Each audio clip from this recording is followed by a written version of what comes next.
Hello everyone. आज की इस वीडियो में हम मॉलिक्यूलर स्पेक्ट्रोस्कोपी के एमसीक्यू टाइप क्वेश्चन को स्टडी करेंगे।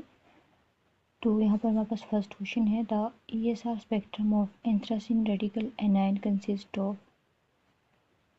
तो हमसे पूछा गया है कि जो ईएसआर स्पेक्ट्रम होता है एंथ्रासिन रेडिकल का, ठीक है, एंथ्रासिन रेडिकल एनायन का, वो कितनी लाइन्स को कंसिस्ट करता है।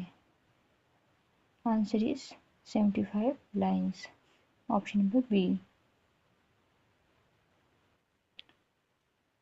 नेक्स्ट क्वेश्चन है, in Raman spectroscopy using mercury vapour lamp. Raman spectroscopy में हम मर्करी वेपर लैम्प को यूज़ करते हैं। 2D Stokes line is more intense than the anti Stokes line. ऐसा हम क्यों कर रहे हैं? क्योंकि जो स्टोक्स लाइन है वो ज़्यादा इंटेंस है जब हम इनको कंपेयर करेंगे एंटी स्टोक लाइन्स के साथ। The molecule which is IR inactive but Raman active is. तो हमने एक ऐसा मॉलिक्यूल बताना है जो IR इनएक्टिव हो बट रेमन एक्टिव हो, तो वो कंपाउंड है आपके पास M2। The difference between the incident and scattered frequency in the Raman spectrum is called.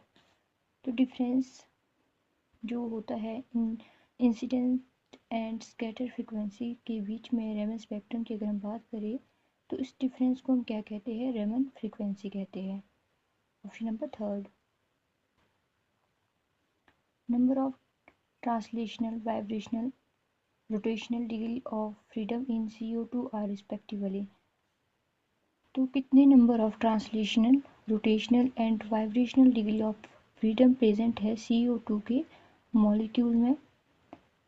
तो अगर हम ट्रांसलेशन की बात करें तो नंबर ऑफ ट्रांसलेशन इसमें 3 प्रेजेंट होते हैं, रोटेशनल 2 एंड वाइब्रेशनल 4। ठीक है, 3, 2, 4, option number B.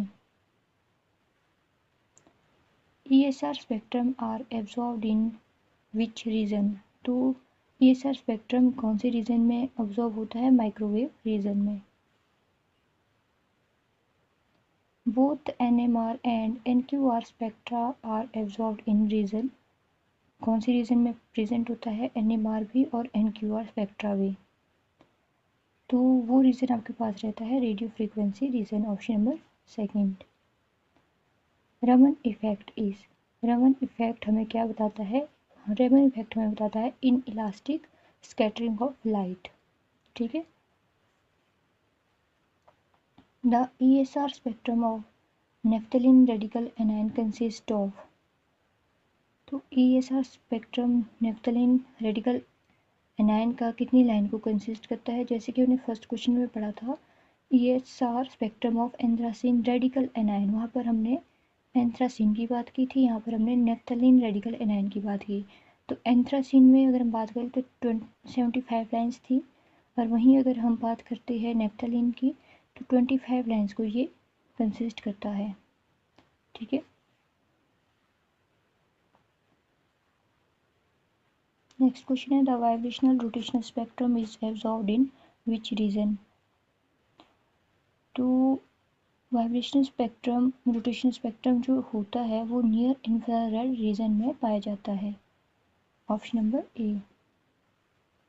Vibrational transitions are always accompanied by transitions. कौन सी ट्रांजिशन के द्वारा ये कंपेन्ड की जाती है? रोटेशनल ट्रांजिशंस के द्वारा।